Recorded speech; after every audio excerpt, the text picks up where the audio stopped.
thewellnesscouch.com, streaming wellness into your lives.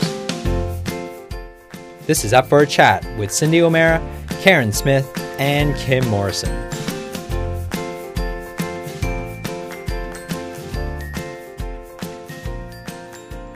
Here we are, up for a chat about the hottest topics that are important to you, inspiring you to awaken the change within. I'm Karen Smith. I'm Kim Morrison. And I'm Cindy O'Meara. And strap yourselves in today, listeners. Now, you know when I get excited, it's something to really get excited about.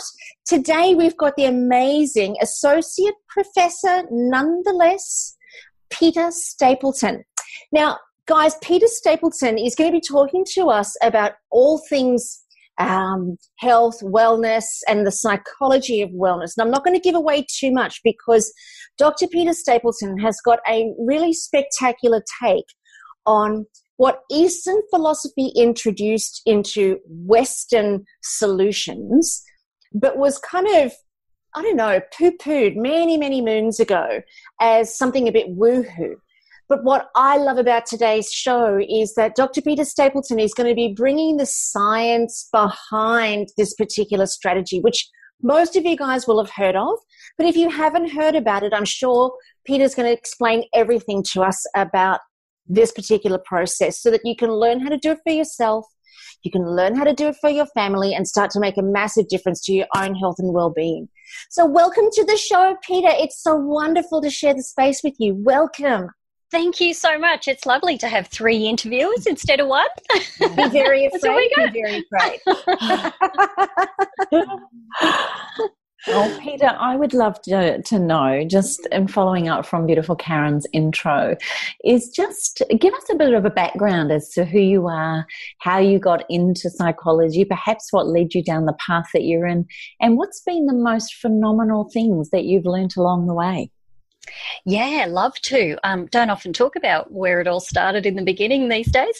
So ultimately, way back in the beginning, I'm a clinical and health psychologist now, but way back in the beginning, I watched way too many law shows. Does anyone remember LA Law with Corbyn? Anyone remember out there listening? Yes. And had illusions that perhaps I'd quite like to be in a courtroom. And I'm an introvert at heart. So anyone that does know me doesn't believe that, but I'm an introvert. I just sort of live a public life. But I thought, no, I quite like the idea of defending people. Anyway, applied to go to university, got into law, did the first sort of 12 months and thought, oh, this is very dry and boring, not sure it's my cup of tea. And it was my mother at the time. I said, what am I going to do? And she said, why don't you do this Psychology 101? She was reading through the handbook. And I'm like, what's that? Knew no psychologist, didn't know anything about human behaviour, certainly wasn't taught at school. And it just sounded a bit like common sense. So I guess I kind of thought, oh, look, we'll see how we go. Did one subject, absolutely changed the whole course of my life, and did the rest of my degree in psychology. And I was the only person I knew at the time, and in many, many kind of generations who knew what a psychologist was. Nobody knew what it was. It just sort of wasn't the hot topic that it is these days. And certainly now high schools offer it as an elective, like the students get to do psychology. So I think it made a lot of sense to me, and part of my journey, perhaps, and there was some study that came out many years ago that said 50% of people that study psychology do it for themselves to change their own life, and the other 50 are obviously doing it to go and help others. So I think I picked up along the way lots of things that could help me personally that I just hadn't come across, hadn't yet found self-help books or anything like that. So it certainly changed my life as far as, thinking outside the square. Why do we do certain things? Why do some people have motivation, other people don't? So it just made so much sense. And psychology is obviously much more than common sense, but at the same time, I think it gave me so much personally that if I went back and did it all over again, there's no way I'd be a lawyer. I'd certainly take this path any day of the week. Well, I think it's horses for courses, isn't it? And I did 6 months of, the girls may not believe this, but I did 6 months of business law at university when I first left school, and I can tell you here and now it was one of the most boring things I'd ever done. But I just want to ask you, in relationship to your psychology degree and everything, and going down, as Karen would say, the rabbit hole and understanding human psyche and the way that we tick and what makes us, who we are, can you answer me this question? Why is it that some people we absolutely connect with straight away, and other people, even before they open their mouth, can be the most irritating person you've ever set eyes on? What's that phenomenon? I do think we've all had that happen. People definitely have patterns in their life. So I talk about it being like an invisible magnet. We grow up in the first couple of decades of our life. We're heavily influenced by people around us because we're in quite hypnotic brainwave states for the first 7 to 10 years of life. So no matter what we're exposed to, we have no idea if it's good or bad. We just take it on, all those messages. What we do as adults, though, that people don't realise, is we unconsciously seek other people's situations to match what's already kind of been hardwired in those first couple of decades of life. So that's where, and people might laugh thinking about it. You might look back at your dating history and kind of go, yeah, I've always kind of picked the same partner. Why is that? Even though I consciously try not to pick, that type of person or whatever, I always tend to. And it's because that part in the unconscious brain seeks it out just to match what it already has as your reality. So the good news about this is exercise is another example. People go out there and consciously try to do something different, but kind of default back to what's already hardwired. But the good news is you can change it. So I think for a long time, medicine certainly gave us the idea that once the brain was hardwired, that's it. You were kind of done. You just were lived or doomed to live out all of your repeating patterns. But we now know you can change all of these behaviours. You've just got to change them at a deeper unconscious or subconscious level. So that's why it happens. I call it the invisible magnet. It's kind of like it's in you and it's looking for other magnets. So sometimes you meet someone and they just don't fit what you're used to. So you instantly kind of go, nah, don't like that person, yet you might not have any rational explanation for it. Whereas others you meet and kind of go, I feel like I've known you, half my life and you've only had 3 words, that kind of thing. So that explains why it happens. But the good news is you can change it if you want to. So if I don't like somebody, I can change if you that want hard wiring. And it's not, and Kim's right. Like some people you are just so attracted to, you want to spend time with, and then there are other people you kind of go, oh, that's enough. And so we can change that hard wiring. I'll tell you a place that might be handy because people might be going, why would I want to change that? Why would I want to like that person I don't like?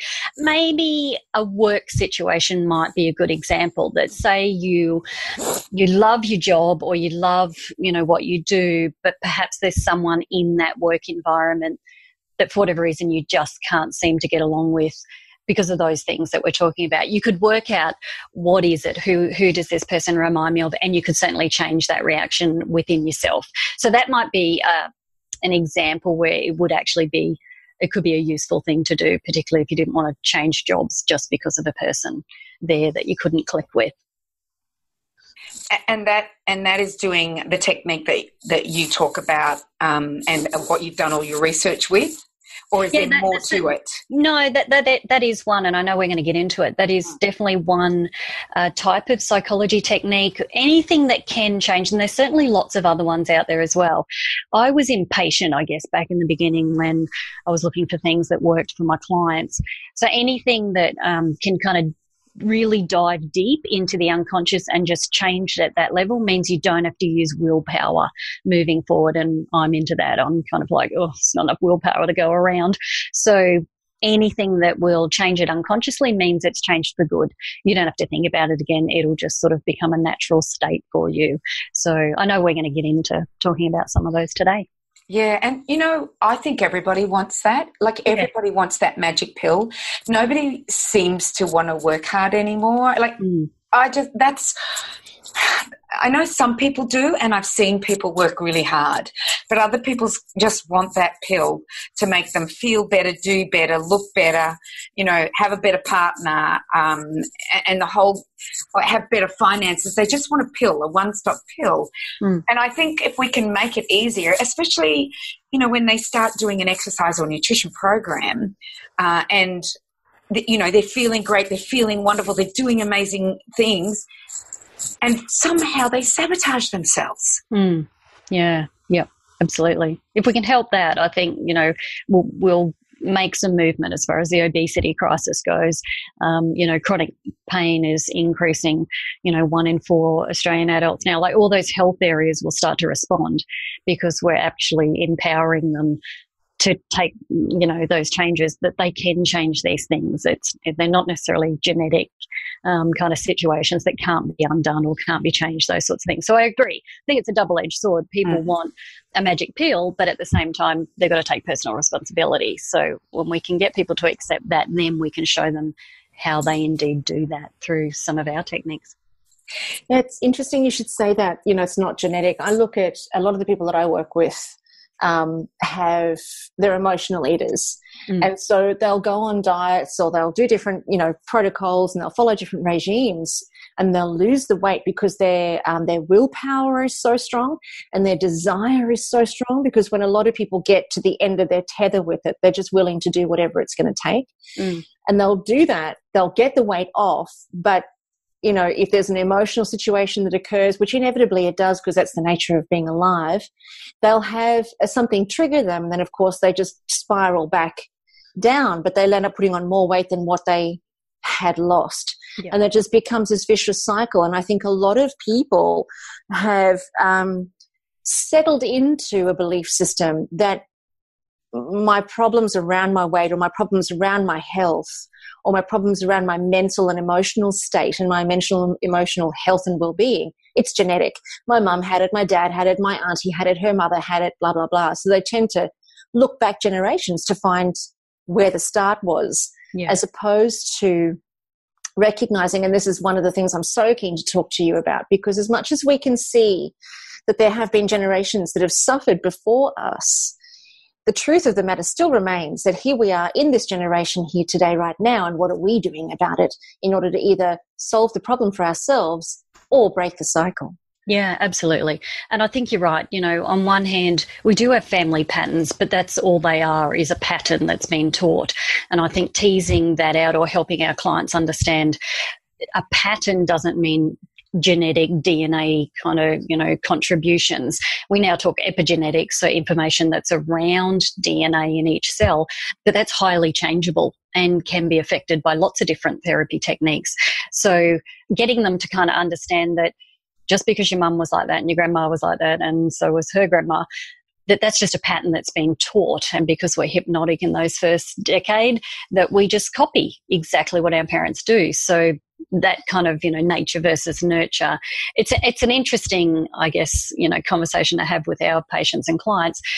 But ultimately what we're trying to do is when they can take that personal responsibility, then they can be empowered, and we can show them how to change that. Because otherwise, the research does say that if you go on a diet, within 2 years, you'll regain all that weight and you'll get a bonus 20% extra. So, it's hard to kind of argue with the data, but at the same time, we've got lots of evidence now that shows we've just got to go a different way about it. So we've got to let go of the it's genetic kind of debate, because I think that's easier for people to come back to or fall back to, because if they don't know the answer or the solution, it's more socially acceptable to kind of say, well, look, it's in my genes, and, the whole 3 generations of women in the family have all been the same. And everyone's like, oh, yeah, you can't do anything about it. So it's almost time to move past that, but at the same time offer what they can use to actually make changes. Do you think also that, going away from weight loss and exercise and things like that, but trauma in people's life and daily stress? So let's take our beautiful Miss Karen. She's a Bali bombing survivor. So a lot of trauma was in her life. And if you read her story, that first couple of years after it all happened, it was really hard on her. Yeah. So can, these techniques help with trauma, daily stress, things like that? Yeah, most definitely. And, we've had such a spotlight shone on, the adverse childhood experiences study that was done 20 odd years ago. But now we have so much information around, 20 years on, 30 years on, how those people have been affected, not only at a chronic health level, but through trauma, that trauma can define people's lives. We now have research and studies of the babies that were born, the mums were pregnant in 9/11. So we now have, the research that's showing those babies and what's happened to them. And we know trauma can be passed through generations. So trauma changes cellular structure, and if it's not dealt with, is passed on. So babies are born, say 9/11, that's a good example of women who were pregnant during that 9/11 that then went on to have their babies. Their stress threshold in those babies was set artificially high and stayed high. So it didn't take as much with those children now that are coming into their teens, doesn't take as much to set them off for that cortisol kind of expression, or because it was sort of, changed at that epigenetic level in the beginning. The answer, I guess, Cindy, to that question is it can absolutely be impacted for the positive, as in people can overcome trauma. But I think, again, until people have got the skills or the tools, sometimes they're just not sure what to do. I actually had an ex-boyfriend in the Bali bombing as well, and have been able to reconnect and talk with him about what he went through, because one of his mates died and the other one ended up a double amputee. So just to talk to people about, in the short-term effects, that follow a tragedy like that, often it's just survival. But it's what happens after that in the years that follow, whether or not you still carry any of that residual. Because what I'm absolutely promising is you can overcome that. You can not pass it on to other generations if you go on to have children, but it's about finding the right tools that will allow you to do that. There's also an unbelievable increase in mental illness here in Australia and around the world. And, and this is across the board, from autism spectrum disorder to anxiety, depression, schizophrenia, bipolar. It seems to be multiplying at an exponential rate. How can these people be helped? Because I'm a nutritionist, I'm always looking at the gut, and I'm looking at their diet, and I'm looking at their food. But they need quick fixes for these types of things. So when they're in an anxious state, or, they can't get out of bed, or, they're having a manic up or a manic down, does what you researched help these people as well? Yeah, definitely. I think, the whole advent of Medicare coming in for psychologists sort of really allowed a lot of people to access therapy that didn't have it, over a decade ago, just because of cost and things like that. So Medicare really, when that came in for psychologists and other allied health, opened up the doors for a lot of people to, and I think what we saw was probably what we thought was a massive increase in diagnosis of all these disorders. When we've stood back, sometimes we're not sure if it's actually an accurate increase, because it might just be that suddenly people that were suffering out there in silence in the community that really couldn't access anything now were able to, so they were being counted in the statistics. So we've kind of got maybe two things happening here, that one, they were able to access, but then two, we have such a different world now to when we all grew up. Even, I have two teenage girls, and what they grow up with now in their social media, kind of 24/7, everything's on, bigger populations in the world, that kind of thing. It's different to what we grew up with. So the stimulation that they're getting and the increase in anxiety is way different to what we had 25, 35 years ago. So I think we've kind of got two things where we have a different world with what people are coping with, but two, I think Medicare opened up and allowed so many more people to come in and access counselling. And I think we're getting better. I'm not saying all of the mental health fields, but some of us are really focusing on how to help these people quickly, because like you said, if they're having a panic attack or they wake up and they've got agoraphobia and they can't leave the house, how do those people function?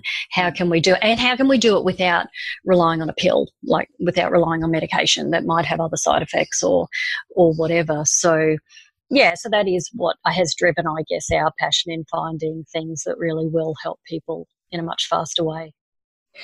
Can we talk about why you did your PhD in the field of tapping, and can you talk about what tapping is? Yeah. So tapping is an anecdotal term. It kind of describes the technique. The technique itself is called emotional freedom technique, so it's EFT. People don't really know what that means, or they think electronic funds transfer, things like that. So we've sort of loosely, over the decade, sort of started referring to this thing as tapping, because what it does is describes that we stimulate acupressure points on the face and top half of the body, just with a gentle tapping technique, like tapping with two fingers.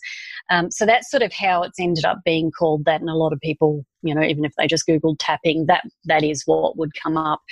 So for me, it was probably about 18 years ago now that, and it was very new. I think Karen said in the beginning, it was weird. Like, it was so outside the square. We were kind of hiding behind, brick pillar fences because we didn't want people to know what we were doing. But there was colleagues and I that were searching for other things within, I guess, the therapy space that would help our patients. And I was very much working with traditional eating disorders, so anorexia nervosa, bulimia nervosa, not so much binge eating because it wasn't as kind of prevalent as it is now, but trying to find techniques because I guess we felt really ineffective. And so back in the day of dial-up internet, I don't know if you remember how slow that used to be, but my colleague was very patient and he used to look things up. And he came across it and kind of said, look, there's this thing in the US. It's really weird, but I think there's something in it. And I kind of just ignored him for a few months, but then got to a place where I'm like, you need to tell me about what's this thing you've been looking up. And that's, so it had come out of America. It had come out of an engineer in America who had been looking for his own kind of techniques, been looking at lots of sort of things in that Eastern philosophy, acupuncture, massage, that kind of thing. And that's where this tapping came from. So yeah, we started to explore it here. I was in my normal academic job, and about 15 years ago now, I said to my boss, look, I need to do some research. I want to research this tapping thing. And he just looks at me like with one eyebrow raised and kind of went, what are you talking about? And I'm like, oh, look, just leave it with me. And he's like, nobody's going to come to this trial. And we decided we would do it in the area of obesity just because that was obviously a health focus in Australia. And we thought that would probably be easier to run clinical trials than, people with anorexia. Anyway, so he said, nobody's going to come to your trial. And so I go on one of these current affairs shows to say, we've got free funding, come along, we'll teach how to do this thing for 4 weeks. And 4,500 people rang up. It was insane. So he fell over, he laughed and kind of ate his Wow. Yeah. We haven't stopped since. So that was the very first trial. We're like, holy hell, because I'm demonstrating this technique on, the current affair program, and thought people are just going to think I'm a nut. Like, here I am with, PhD in psychology, and people are going, who is this woman? And people from New Zealand rang up and said, I want to come over. And what it told us was people were open. And I do find Australians very open in this space, even if, anyone listening kind of goes, I've never heard of that, it sounds strange. Aussies are quite open to trying something, and particularly the more and more evidence there is. So we've had a lot of support as we've sort of been travelling along the years. Oh, that's incredible. So that started, when did you do the study?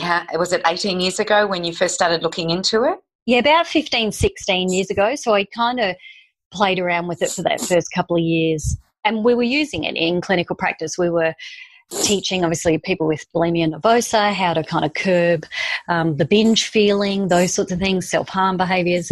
And then we launched that first trial and thought, look, let's just teach people a couple of hours a week, tapping on their food cravings. Let's see if they lose any weight. Followed them up a year later.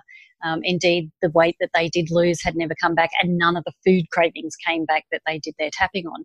So it blew our mind because we didn't really know what to expect, even though we'd been having success privately, individually with clients.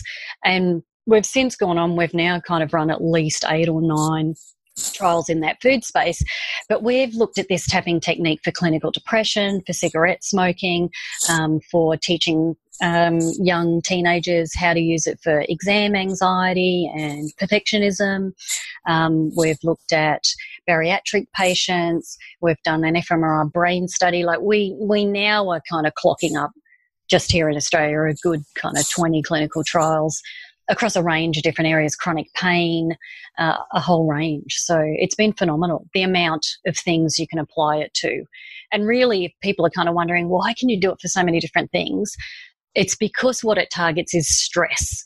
So it's very much a stress management tool. So because it reduces stress in the body, and we now know how it affects the brain, anything that has elements of stress in it, we can use it for. And then, of course, people have perhaps, responses with their health condition or, headaches or quit cigarette smoking or food cravings or their chronic pain diminishes or whatever it might be. So just got to kind of keep that in the back of your head, that it's just all about how much stress is across so many areas in our life.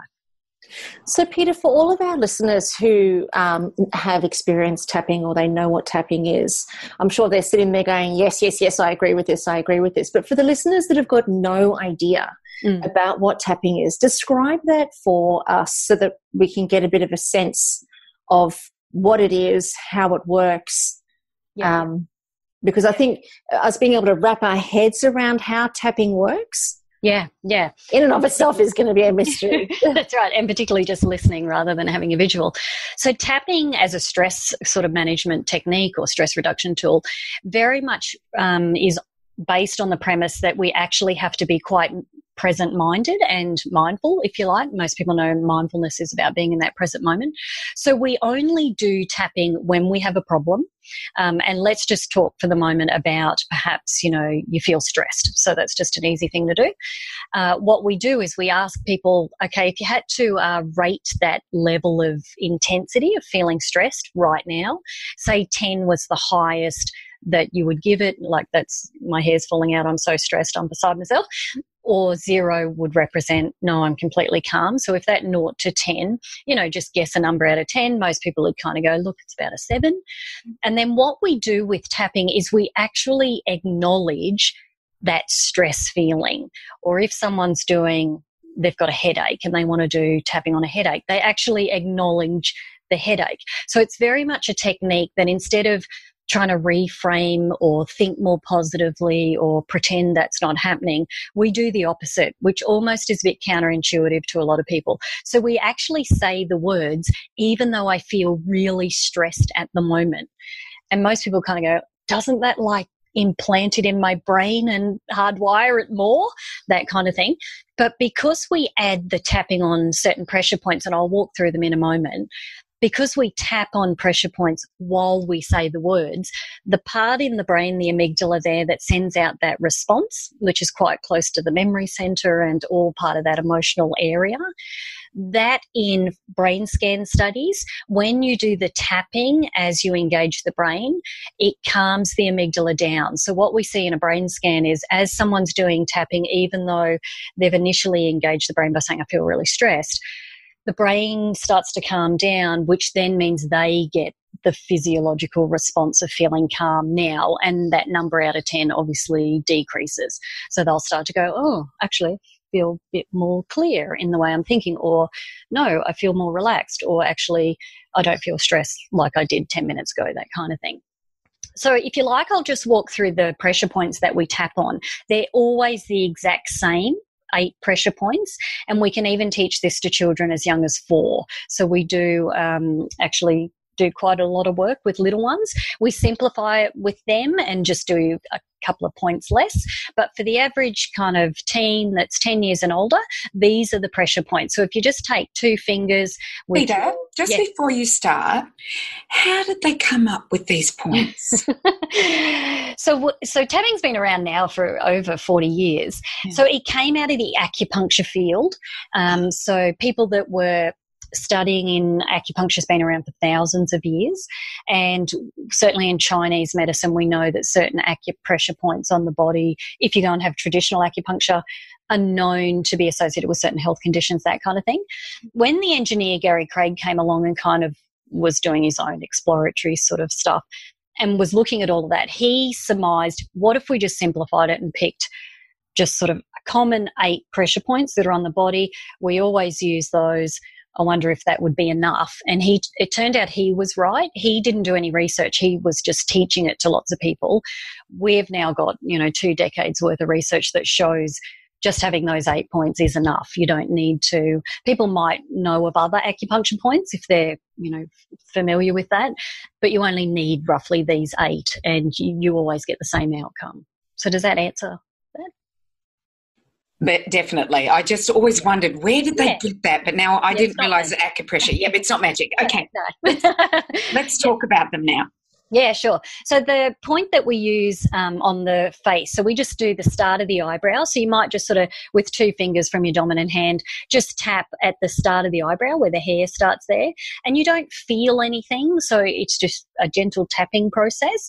What we say, though, when we're tapping is the feeling or whatever it is that we've got going on. So if I use my stress example, I might tap there and say, I feel stressed, that type of thing. If we are tapping on a food craving, because we do a lot of those in our trial, what they're tapping on is the food craving. So they're like, this chocolate cake, the craving. So it's always about saying exactly what's going on for you. So that's the first one. The second one is the side of the eye. So just sort of where it dips in there. The next one is under the eye, on the bone, so just under, and you can use any side of the body here. You can just pick one side. The next one is under the nose. And again, as we're tapping there, we're still just saying that short phrase, I feel stressed, whatever it might be. The next one is the crease of the chin, so just under the lips, crease of the chin. The next one is about, if you come to the end of your collarbone, so we're top half of the body now, just come down about an inch under one of the collarbone ends. We tap there. The next one is under the arm. So for most women, if you're wearing a bra, it tends to be that top bra strap, but otherwise it's about 4 inches under your armpit. So we just tap there. And the last one we tap on is the centre of the head. So just where the crown comes up, we just tap the centre of the head there. And so that's what we constitute. There's 8 points there, a round of tapping. So we would do that with someone. Then we would sort of say, look, just take a deep breath. Now, tell me how you feel now, that type of thing. So we're always getting that feedback to sort of say, look, how does it feel now? Do you want to give it a number out of 10? That type of thing. And most people might do 5 or 6 rounds of tapping on those 8 points and then sort of say, yeah, no, I feel a bit more distant now from what my problem is, or I can think more clearly, or my food cravings decreased, actually don't want to eat the chocolate cake anymore, or the pain that I had in my knee is okay, that type of thing. So yeah, anything that's got stress kind of as a contributor certainly responds with the tapping. And can you tell us, Peta, from a children's point of view, because my children, they've experienced this, and the therapist that worked with us, the psychologist, she had a tapping bear sitting there that the kids saw where the buttons were or where the spots were. Is it the same 8 points for children? You said something before that you may not need to use as many. Yeah, so children up to about the age of 10, we simplify it down to 4 points only, so still taking from the 8. We just do start of the eyebrow, under the eye. They make a closed fist and do those ones under the collarbone like Tarzan, so they use both hands, and then they just cross over and tap under both arms like they're hugging themselves. So we just do those 4 points, start of the eyebrow, under the eye, the collarbone ones, and then under the arms. And all the kind of outcomes show that they really only need those 4 points to get outcomes, because they're still in those hypnotic kind of brainwave states and they respond much more quickly. They haven't had all those years of repeating their patterns in life like adults have. So they often only need 2 or 3 rounds of tapping, and most of them kind of jump up and run off and laugh and, go, oh, I'm okay now, that type of thing. And we use bears, like you said. We've got a relationship with Build-A-Bear in Australia that supply all our tappy bears, and they can go and get them clothes and things from Build-A-Bear. But we can use those bears with little ones to sort of say, look, the bear's got magic points, and if you tap on them, he feels better. Now, can we find those points on you, the magic spots, those types of things? And there's loads of children's books out there that really help them with tapping as well. There's been so much talk of tapping, especially with a gentleman, Nick Ortner, who brought out the Tapping Summit, and we've seen so many conversations now had around it. Peta, is it really that simple that we can stop our stress, our cravings, our weight issues by tapping on 8 points, 4 to 5 to 6 rounds, 8 rounds? Is it really that simple? The simple answer is yes. As crazy as it sounds, yes. It's that simple. I think what we do as humans is we're programmed for things to be more complicated. And like we said earlier, sometimes we think, or we've lived patterns in our life where we make things hard or we sabotage things, that type of thing. So we think surely it has got to be more difficult than this. And the reality is it doesn't. It's that simple. Sometimes when we work with trauma, obviously it's best done with an expert, because there may be more guidance needed, of course, with that kind of thing. But ultimately, as long as you can get your head around, I've actually got to say what my problem is. That's the hardest thing for people to remember.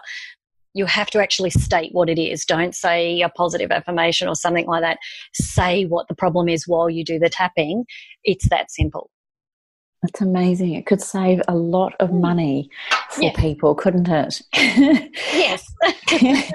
Can you tell me or share with us some of your greatest outcomes that have happened using tapping? Can you share any stories with us over different clients or different outcomes? Yeah, for sure. So most of our research has been in the food weight space, just because that's my background as well. And I'll talk a little bit about those, but then some of the other areas. So probably, out of our clinical trial research, which is a bit dry and boring sometimes, but it gives us the evidence. The biggest thing that we've shown is, one, just tapping for 8 weeks, and we just do 2 hours a week at our clinic at the university. So that's just sort of 16 hours over that 8 weeks. We've just done the first 2-year follow-up of that group that went through that. So this is the longest follow-up that's ever been done of tapping. We've also done the brain scan trial looking at those people as well. So 2 years later, so not only do your food cravings drop off over that 8 weeks, I mean, that's pretty standard because you're working in the group and you've got the therapist, but 2 years later, zero of the food cravings for all of those people had come back. So like as far as sort of a landmark, like we're quite used to these outcomes now, but to sort of say 2 years later, these people lose weight, of course, all those things, but none of the food cravings come back, to the point where they can't remember what food they did their tapping on. And we know why that happens, because the brain is able to kind of form a new neurological pathway when something's not in your focus anymore. So it's kind of like, the Hebbian's principle, that neurons that fire together wire together. So if you don't think about that Kit Kat or the ice bun anymore, then it's just not there. So the brain rewires a different pathway. So they don't remember. 2 years later, they're like, I don't remember that I used to eat that food. And of course, we have a full record. And it's like, you were eating 10 Kit Kats a day. They're like, was I? Oh, I don't really buy them anymore. You just sort of laugh and go, okay, great.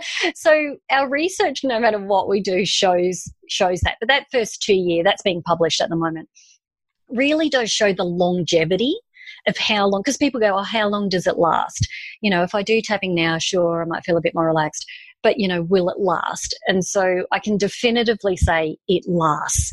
It lasts, like all our other trials, we do 12-month follow-up.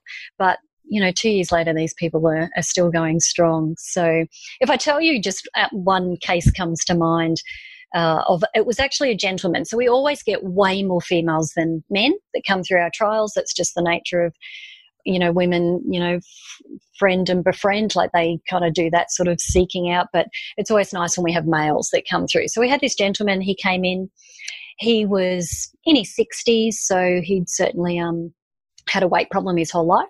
So we always do group therapy, so they all get to benefit from each other. But what's quite funny is they all have to bring their food into the group, because we do exposure therapy. We really want them to tap on what they do have as their craving. So it's quite funny, 6 o'clock at night, we've got this great variety of food sitting in the therapy room.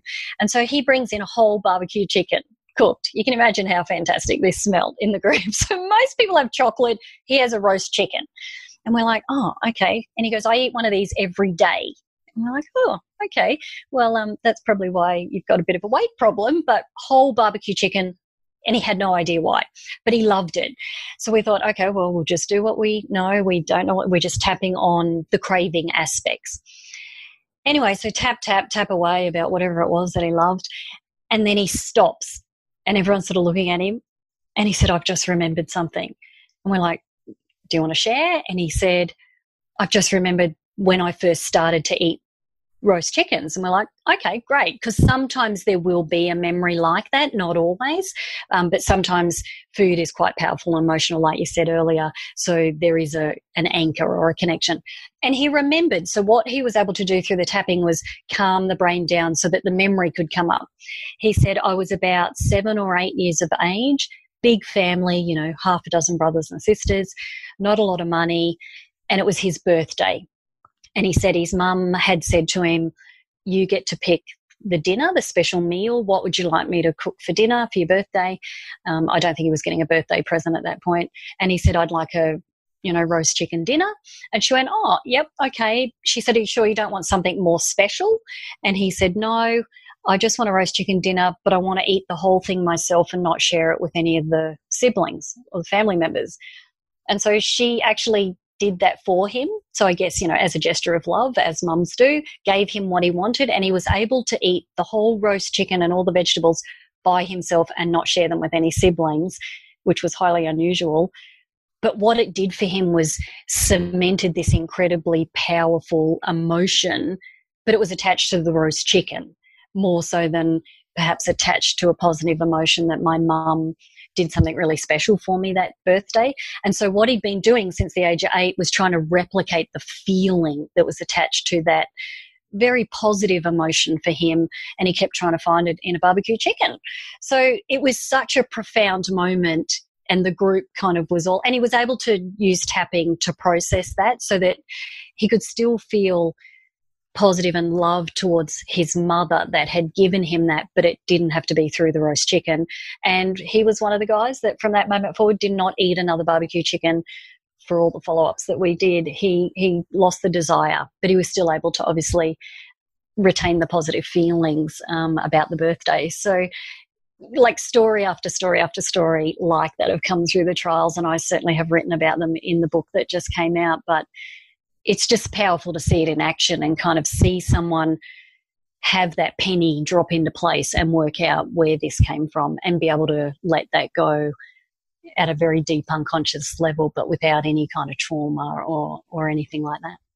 Karen, can I ask you, how we've said in previous podcasts that human beings love drama, fear, negativity, stories, gossip, like there's that whole thing around the psychology of humans.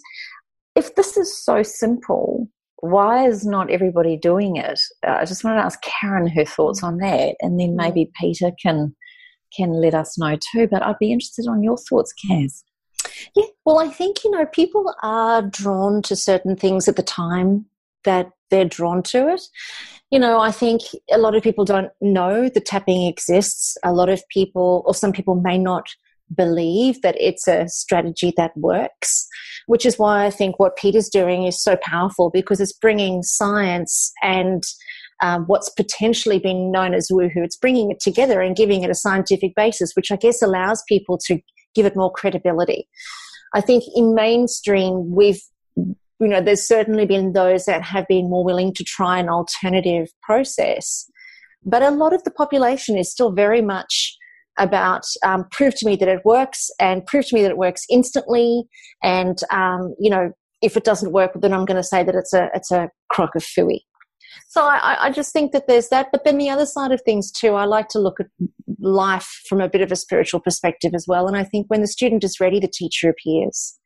So I think when people are ready to go down a certain path, they find it and they discover it for themselves. And for the people who are listening to this podcast and thinking, wow, that's one strategy I haven't tried before, but I'm sure that could work for me, then they'll probably be more willing to give it a go now that they're listening to this podcast, because the timing is perfect. I don't know, Peter, what are your thoughts on Kimmy's question? She always asks the best questions, by the way. I think you're right at some level. We're hardwired for danger. Like that evolutionary part of the brain really hasn't kind of caught up to modern times. I don't know that it ever will, because we need to be alert and aware. So I do think people replicate that in modern life by looking for dramas in their life or always having a crisis, that kind of thing. And maybe that's what they learnt growing up. I've seen in the last decade, because obviously I'm kind of on the inside world of the tapping kind of EFT area, that I do think, that we're at, and I'll use the pun, at a tipping point, that it's kind of starting to roll out in big waves now, whereas 10, 15 years ago we were kind of doing it under the table, kind of going, what would people think of us? But now it's almost, it's becoming more mainstream for those that are embracing it. Like we've had the National Institute of Clinical Excellence in the UK, they're the most conservative medical body, have approved this tapping for government funding for PTSD. We've had the Canadian Psychotherapy Association approve it for all their registered psychotherapists to use. And I think sometimes the Veterans Affairs organisation in America approve it for all returning war vets, like it's covered under their rebate system. But it probably won't be accepted in Australia because we're getting rid of all the natural therapies, aren't we? I've seen all the, hopefully that review might help. And I agree. I think a lot of people perhaps that need more evidence, like Karen said, will wait until a big government body kind of goes, yep, we're okay with that. And others, they won't need that evidence. They'll just sort of, maybe hear a podcast, read a book and kind of go, I'm going to give this a go, get an outcome and then go, oh, wow, I don't know how it works, but it did. And I think that is happening for a lot of people. We now have so many medical practitioners that refer. We can't keep up with the referrals in Queensland that are happening for this, for tapping, for EFT, for psychologists that are trained in it. So I do think that we're going to get to the point where, I think in our lifetime we will see it covered. It's happening elsewhere around the world, and Aussies just like to wait to see what the Americans do, and then they'll approve it like they did with EMDR, the eye movement. Once America approved that, Australia did as well. Peta, can I give you a scenario? Yeah. The things you've talked about so far, food cravings, stress, physical things like bulimia and things like that, they're all physical conditions. What if I was someone who's really hurt? Their partner's had an affair, we've lost a whole lot of money, life sucks, and I don't know where I sit anymore. How would tapping create abundance and love in my world again if it had just been crushed in a way that I actually saw it? Would it support me? Absolutely. And I think that's the word to use. It would support you. So I would, if I was working with someone like that, I'd ask them, what's the most important thing here you'd like to change? And I'd let them pick one. Maybe it was the feeling of betrayal after the affair. So just narrow it down to one thing at one time. And I would help them, obviously, with the tapping on those feelings so that they can get some space and distance from perhaps a feeling like that overwhelming them, because the moment you're not overwhelmed by those kind of big feelings, you're able to think more clearly, make different decisions. And then think of it as a jigsaw puzzle. If that's what life looked like at the moment, we would just progressively over time work through the different pieces of the puzzle that complete the picture. Now, the thing with tapping is anything in those puzzle pieces that are related to each other will get a response whether you tap on them or not. And that's what we call a generalization effect. So someone doesn't have to tap on every single bad thing in their life, and they'll find that if there's anything that's related to each other, they can just tap on one thing and something else responds. So that feeling I had of, when my sister betrayed me, that went away as well, but all I tapped on was my ex-husband. So that's quite neat. That doesn't happen in a lot of other therapy approaches, that you have to work on things one by one for what they are. But in tapping, anything that's got a similar underlying foundation responds, which is kind of cool because you actually get sort of a roll-on effect, and it means, to keep tapping for the rest of your life. I'm thinking we all could have done with quite a lot of tapping after Dr. Jack Cruise's interview. We can have group therapy. Yeah. I wonder what happens if it's like meditation, when you have thousands of people all tapping, if it changes the dynamic of the test. Yeah, energy. Well, the original explanations of tapping were all about energy and the body's meridian systems, and it was a bit kind of grey because people back 20 years ago didn't quite know how to explain it, but, the body's got energy and perhaps it was having some effect. We now know we got much more kind of physiological responses that happen. But yeah, what's her name? Lynn, I'll think of her name in a moment, who does the Power of 8 experiments with meditation around the world, and they scientifically measure whether a group of people that are actually meditating has an effect on what it is that they're meditating, and they've actually been able to scientifically show changes and differences. So I think there's a whole lot we don't understand at a quantum physics level of how these things all interact. That invisible magnet I talked about before, may well change and shift because I tap on myself only, but my interaction then with somebody else is different. So yeah, it's good.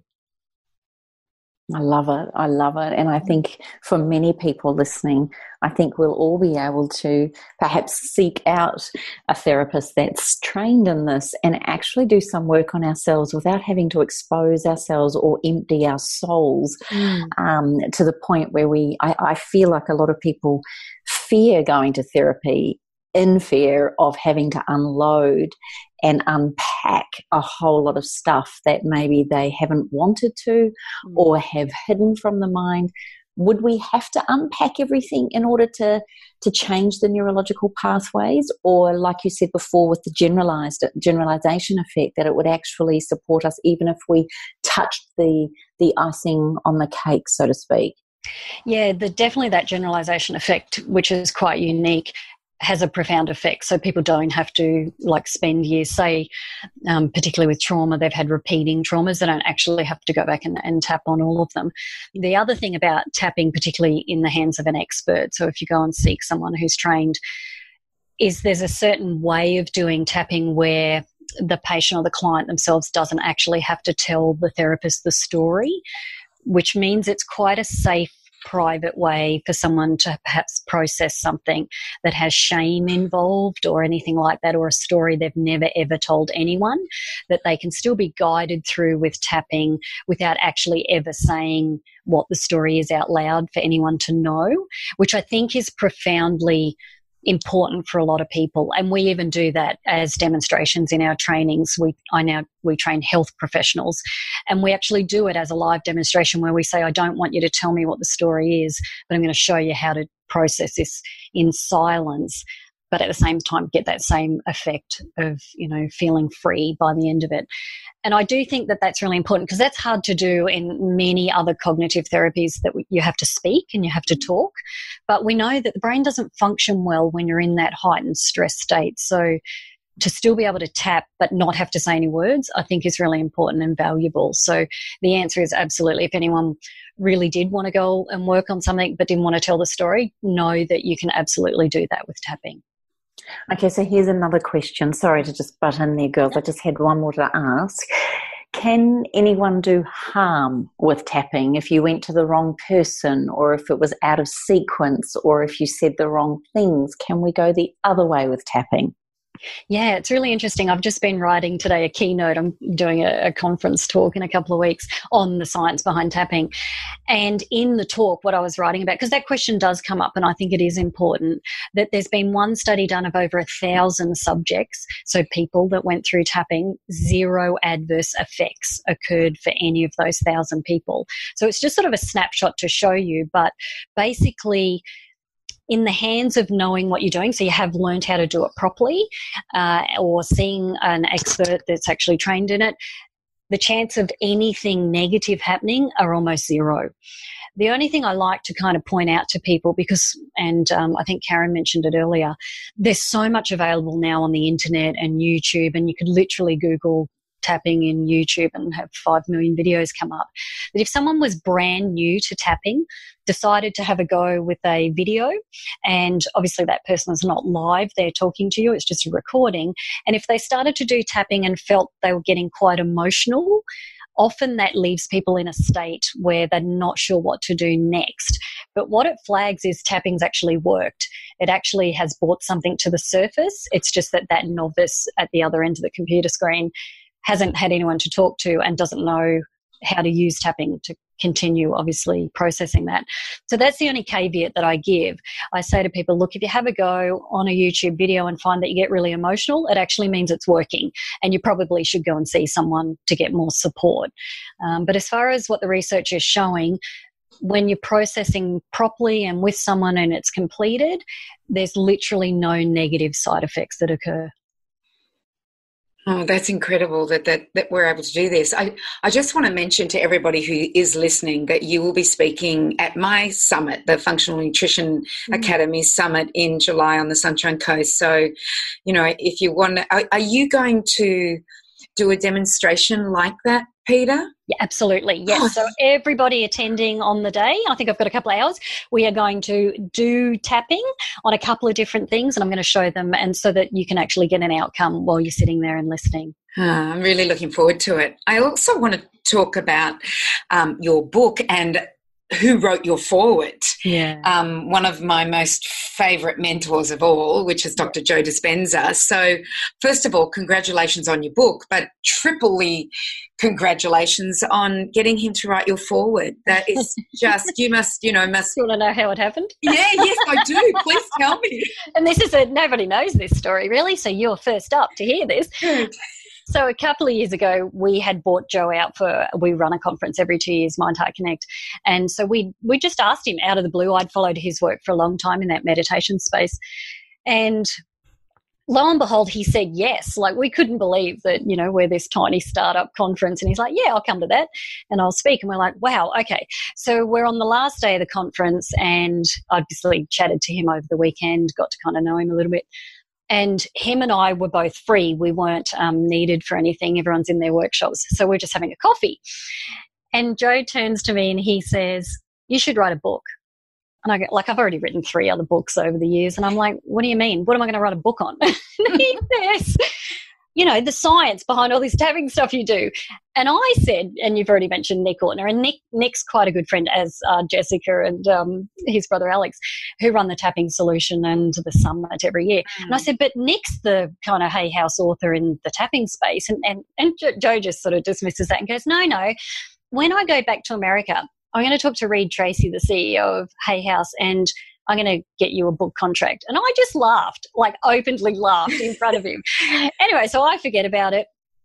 A month goes by, get a phone call from Reed Tracy, and he's like, so I believe you want to write a book. And I, again, laugh and go, no, not really.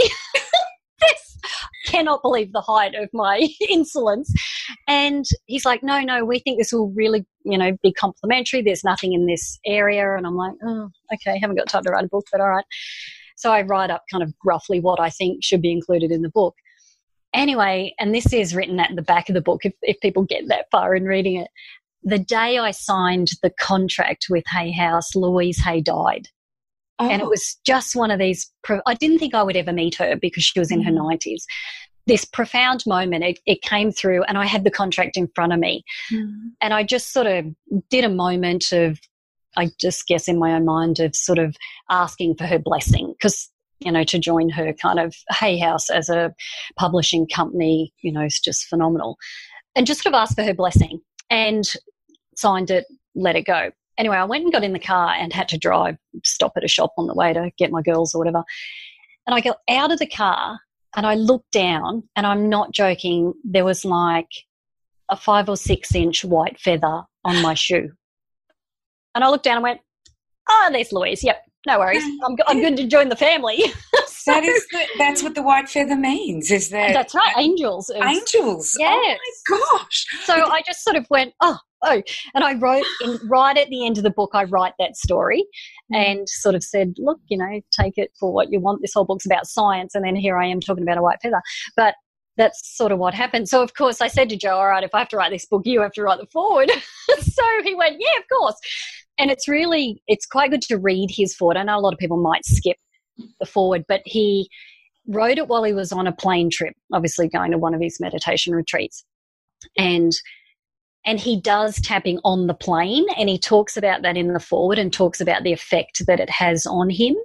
So it's really good to read, because he's obviously in the meditation space, and we've been able to actually help collaborate with some of his EEG analysis and doing a couple of projects together now as well. And of course, he's back on the Gold Coast in 2 weeks' time for our Mind Heart Connect again. So yes, so I know. He's on the Friday, and then he comes sunshine. He comes down here. He's on the sunny coast, and then to you. And you know what? Congratulations on your book. And I just want to make sure that you're going to bring lots of books to. Yes, I will have some. Yeah. And I will. I don't think I wrote this in the book, but I will point out that even though I was quite surprised when Joe sort of made the offer, every January I write down kind of goals for the year, intentions, and I just sort of do it for myself, personally, professionally, family life, holidays, those kind of. I just write down what it is that I'd like to kind of achieve. I'm not hard and fixed, and I don't meditate on them or anything like that. I went back, and 18 months earlier I had written down, I have a full Hay House book publishing contract in my diary. And I found it, and I'd forgotten. And I've taken a photo of it. Amazing. And I thought, you be careful what you write down for your goals. See, did you tap on? Were you tapping on that to get your goal? No, I didn't, but I used to. But I think I've probably, I'm 20 years on now tapping, so I think I've tapped on probably something else in my life that. Well, there's the generalisation effect at its best. I'm just saying. I know. So there you go. Oh, that's brilliant. I could just talk to you forever. So just so all my students here, you won't have Peta at all. I'm going to go have coffee with her. Right, that's what we're doing. So where could people get hold of your book, Peta? What's it called, and where's the link, and how do we get it? Yeah, so the book is The Science. For those of us that will be in Paris during her summit, that we can't be there. Oh, you brat. So it officially started to be posted out last week, so that's good. The Science Behind Tapping. So if you simply Google that and my name, it is literally everywhere. So, obviously in Australia here, you can do Amazon Australia, you can do Book Depository here in Australia, which is free postage. I have heard that it's in bookstores already, so locally, obviously around the world, any of the major websites, but also Barnes & Noble. So it literally is showing up everywhere, because obviously it has Hay House behind it. But yeah, definitely jump on website, have a look. We are giving every purchase on my website. So if you just go to petastapleton.com, and then you obviously can go to The Science Behind Tapping, 4 free gifts, just as a big thank you for people to obviously enjoy. So there's a couple of free ebooks, but there's a live session of me tapping with my 11-year-old daughter. So no one sees things like that very often anymore, of me in action. And she had a piano exam coming up, and so it's a whole session where I tap with her. She has a bear, and she's had tapping in her life, obviously, since she was born. But I tell you what happens after that session ends, and then there's a keynote of me that, again, you can't get access to. So those gifts are there. If anyone purchases the book, please go and access them, just so that you can see some of those bits and pieces in action as well. I have all of those notes will be on the show notes, everything, so that people can go to those. So that's exciting. Great. Thank you. Any last words of wisdom? Yeah. I really hope that we see within a very short space of time that these types of techniques, and there's certainly more than tapping, but this one's so easy because it's self-applied and little ones can do it, that we see that children and teens learn this. It's much easier to teach it when they're younger, but schools are now starting to embrace it. We have whole schools in Australia that every teacher is trained in tapping, and we're following them through. That my hope and my dream, I guess, is that we start to see that's where the system changes, and that these children and teens are growing up just knowing how to get rid of stress, because I think we'll see that ripple effect with all our health conditions and things within time. That's what I hold now, that, whilst we run lots of these clinical trials, we're really supporting teachers out there in the field. So teachers, for example, in Christchurch, that all those children that have been affected by that shooting, we've given them all free access to the training so that the teachers can learn and support the children in the classroom. So that's really what I hold now as a vision, even though I know it can help so many other things. That can you just imagine that these young ones go through school and grow up, and that's just normal. It's just a way of life. That's just what they do to deal with any kind of emotion that they have. Well, thank you so much for that, because I've gotten goosebumps through this whole thing of the information that you've given us, and now that you know what you've done for the teachers in Christchurch, you know, that you gave away the whole training package. So, you know, thank you for your contribution to the community and to what's happening in the world. So I hold your vision. I look forward to seeing it happening too, and I also look forward to seeing you in July. Thank you so much for, you know, spending this hour with us, because it sounds like you're a busy lady with everything that you're doing.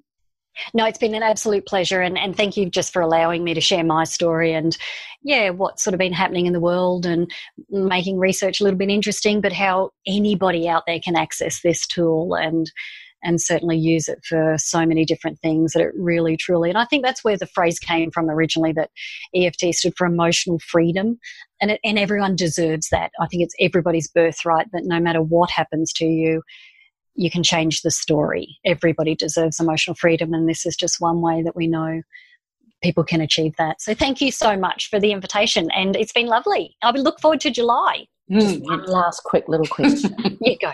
Do you ever manipulate tapping? Like, can we get outcomes that we want with others? Can we manipulate or support change in others with tapping, or is it only ourselves? I'm just checking. Do you know how many times I've been asked this question? The only one to think.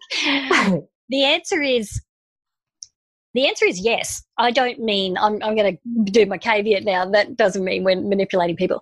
The answer is yes, you can do tapping and for someone else to change. So say your partner or your child has, I don't know, an annoying behaviour or habit, and you're like, I wish that they would stop doing that. But what you have to tap on is yourself. So you actually have to tap on your own reaction. So when we can have people understand that and they're able to calm themselves down, what we find more, and I've actually done this on my husband, and he will never listen to this podcast, so I can tell you.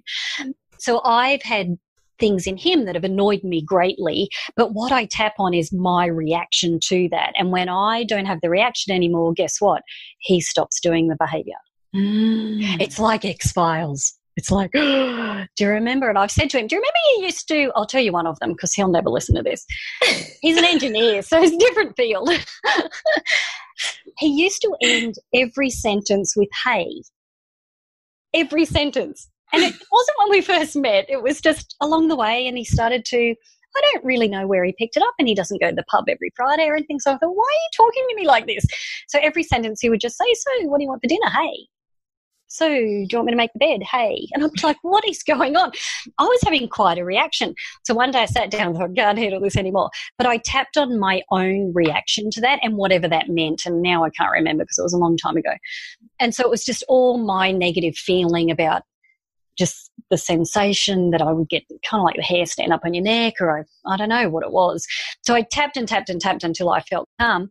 And to this day, 15 years later, he's never said hey on the end of a sentence. That's incredible. I've said to him, do you remember you used to say that? And he looks at me and goes, yeah, I remember. And he goes, and he just walks off. So it happens particularly if you have children and there's behaviour there. Once we can teach parents, you just tap on yourself. But what happens is the dynamic shift almost energetically as well between you, because you're not kind of seeking, like confirmation bias, you're not seeking that invisible magnet anymore because it's shifted. So because you're not seeking it, it actually stops happening. It's quite cool. Interesting. Yes. We could talk for hours. True that. There's a few people we could work on now, isn't there, girls? Group session. Thank you so much, Peta. This is just amazing. And I'm so excited that there's science in behind this phenomena now. And we have been tapping as a family for probably a decade now. So I think it's been one of the greatest things we've been able to introduce into our home. But you just reminded me of the importance of doing it regularly, more regularly. And I think it's a wonderful, wonderful tool. So thank you so much. Thank you. So for all of our listeners, we have had a blast on today's show. Make sure that you check out our gorgeous guest, Dr. Peta Stapleton. Make sure you check out her book, check out her website, and get yourself across all the techniques around tapping and start introducing it into your own life and into your family's life. For any questions and comments, head on over to our Facebook page at allthews.facebook.com/up for a chat, or you can also go to allthews.thewellnesscouch.com/up for a chat. So make sure that you tune in next week right here on Up for a Chat, where you get to become part of the ripple effect that's changing the world, one tap at a time. Bye for now, everybody. This has been a production of TheWellnessCouch.com. Check us out on Facebook and join in the conversation on Facebook.com/TheWellnessCouch. Subscribe to each show on iTunes and check us out on Twitter. The Wellness Couch, streaming wellness into your lives. Whilst the Wellness Couch presenter endeavored to provide accurate and helpful information to their listeners, these podcasts cannot take into account individual circumstances and are not intended to be a substitute for health and medical advice from a qualified health professional. You should always seek the advice of a qualified health professional before acting on any of the information provided by any of the Wellness Couch podcasts.